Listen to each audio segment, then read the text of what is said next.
ഞാൻ ഒരു കാര്യം പറഞ്ഞേക്കാം, എന്തൊക്കെയായാലും ആഭ്യന്തരമന്ത്രി രാജിവെക്കണം. 5 or 6 കോടി എറിഞ്ഞിട്ടാണ് പ്രതിപക്ഷത്തുള്ള ഏതെങ്കിലും ഒരു ഘടകകക്ഷിയെ KDF-ൽ ചേർത്ത് എണ്ണം തയ്ക്കണം. എന്നിട്ട് അവനെ പുകച്ച് പുറത്ത് ചാടിച്ചോടിക്കണം. അതിന് കാശ് വിടറോ? മർമ്മം നോക്കിയല്ലേ അവൻ കുത്തിയിരിക്കുന്നത്. വിഷം മേടിക്കാൻ പോലും കാശില്ലാത്ത അവസ്ഥയാ. എല്ലാം തൂത്തുവാരി ഖജനാവ് നിറച്ചിരിക്കല്ലേ അവൻ. എന്റെ 10 കോടി രൂപയല്ലേ പോയത്. ആ ഗോപാലകൃഷ്ണനായിട്ട് സ്വത്ത് മുഴുവൻ കണ്ടുകെട്ടി. ഒന്ന് പതുക്കെ പറയടോ, പുറത്ത് കേട്ടാല് പിടിച്ചകത്താകും. കള്ളപ്പണമാ. അവനെ അങ്ങ് തട്ടിക്കളഞ്ഞാ പോരെ. അതിന് പറ്റിയ വാടക ഉണ്ടകൾ പോലും ഇന്ന് കേരളത്തിലില്ല. എല്ലാത്തിനും പിടിച്ച് അകത്താക്കില്ലേ. ഇനി ഇപ്പൊ ആരെങ്കിലും പുറത്തുനിന്ന് ഇറക്കിയാൽ തന്നെ അവരെയും പിടിച്ച് അവന്റെ പോലീസ് വെടിവെച്ചു കൊല്ലും. ആ വഴിയൊന്നും അത്ര എളുപ്പമല്ല.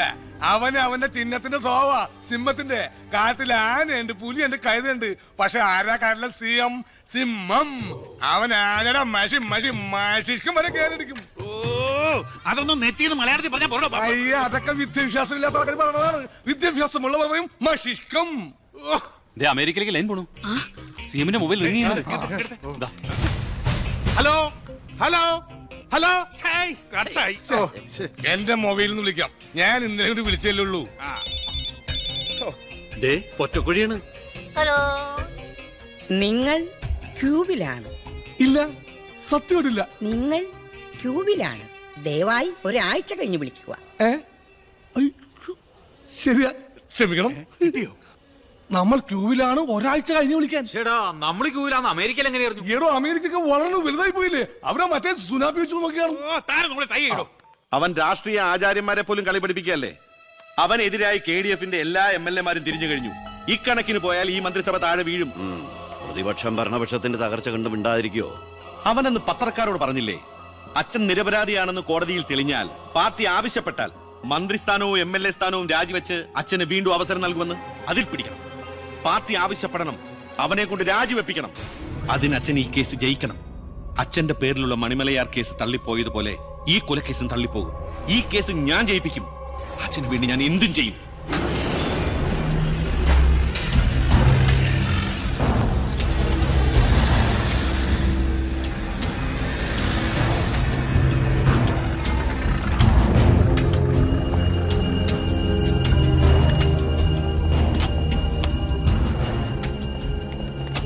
സാർ, ഇന്ന് രാവിലെയാണ് സംഭവം നടന്നത്. രാഷ്ട്രീയ വാക്കുതർക്കം മൂത്ത് സഹതടവുകാരൻ വെട്ടൂർ ശിവനെ കുത്തിക്കൊല്ലുകയായിരുന്നു സാർ. കൂർത്ത കമ്പി ഉപയോഗിച്ചാണ് പ്രതി കൃത്യം നടത്തിയത്. പ്രതിയെ കോടതിയിലേക്ക് കൊണ്ടുപോയിട്ടുണ്ട് സാർ.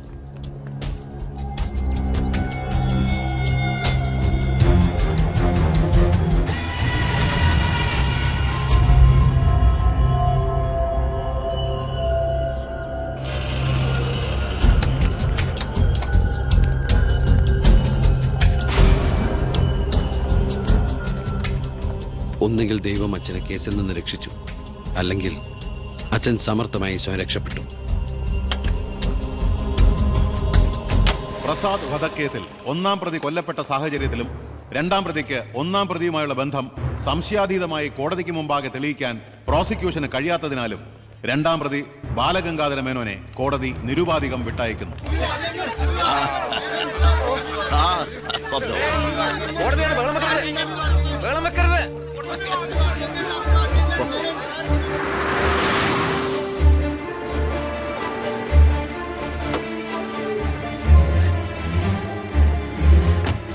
ലക്ഷ്മി, ലക്ഷ്മി, അറിഞ്ഞോ നീ?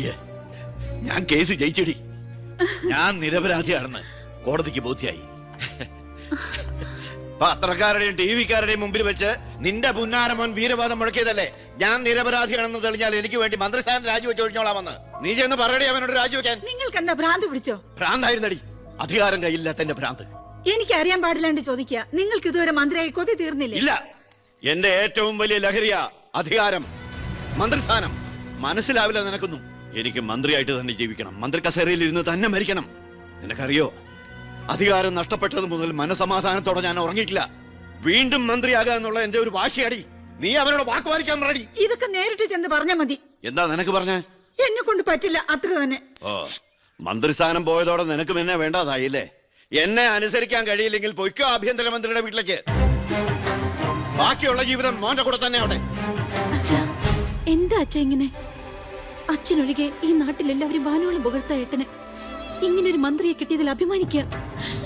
മക്കൾ തങ്ങളെക്കാൾ വലുതാവണമെന്ന് എല്ലാ അച്ഛനമ്മമാരുടെ ആഗ്രഹം. പക്ഷെ അച്ഛൻ അസൂയ. മകൻ തന്നേക്കാൾ വലുതാവുന്നുള്ള എന്റെ അസൂയ.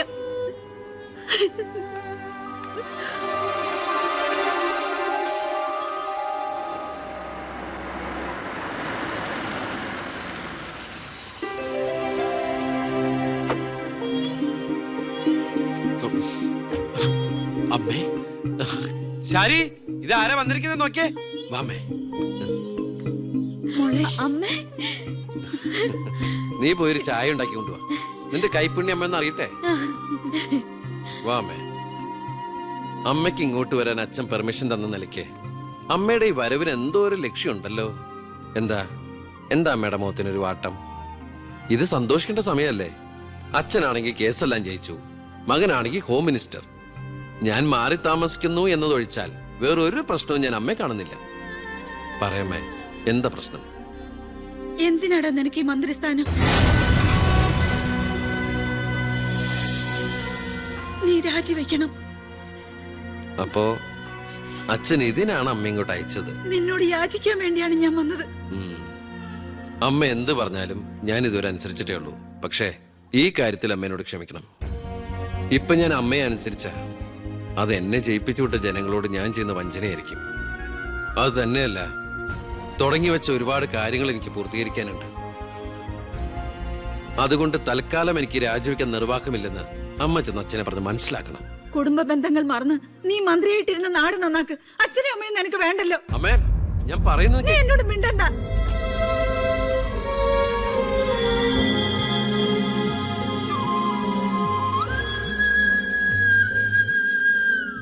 ഇല്ല, അവൻ രാജിവെക്കില്ല.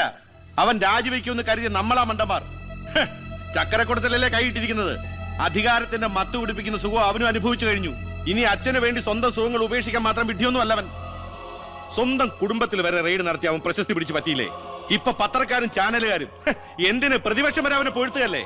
അവൻ നാട് നന്നാക്കുക എന്തു വേണമെങ്കിലും ആയിക്കോട്ടെ, പക്ഷെ നമ്മുടെ കുടുംബത്തിലെ ഒരു അംഗമെന്നൊരു പരിഗണന ഇനി അവന് കൊടുക്കാൻ പാടില്ല. അച്ഛന്റെ മനസ്സറിയാൻ കഴിയാത്തവന് പടിക്ക് പുറത്താ സ്ഥാനം. അച്ഛൻ നോക്കിക്കോ, ഈ ചിറ്റാരിക്കര മണ്ഡലത്തിൽ വീണ്ടും ഒരു ഇലക്ഷൻ ഉണ്ടാവും അച്ഛന് മത്സരിക്കാൻ വേണ്ടി. അച്ഛൻ മുഖ്യമന്ത്രിയാകുന്നത് എനിക്ക് കാണണം. എങ്ങനെ? പുരയ്ക്കുമേതെ ചാഞ്ഞു നിൽക്കുന്നത് പൊന്നുകായ്ക്കുന്ന മരമാണെങ്കിൽ പോലും അത് വെട്ടിക്കളയണമെന്ന പ്രമാണം.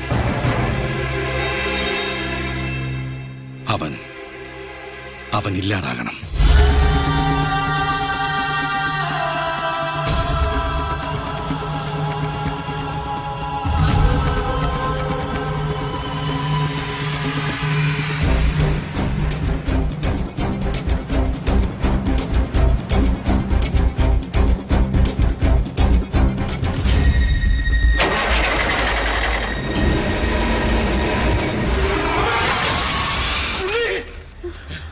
എന്താ? എന്തു പറ്റി?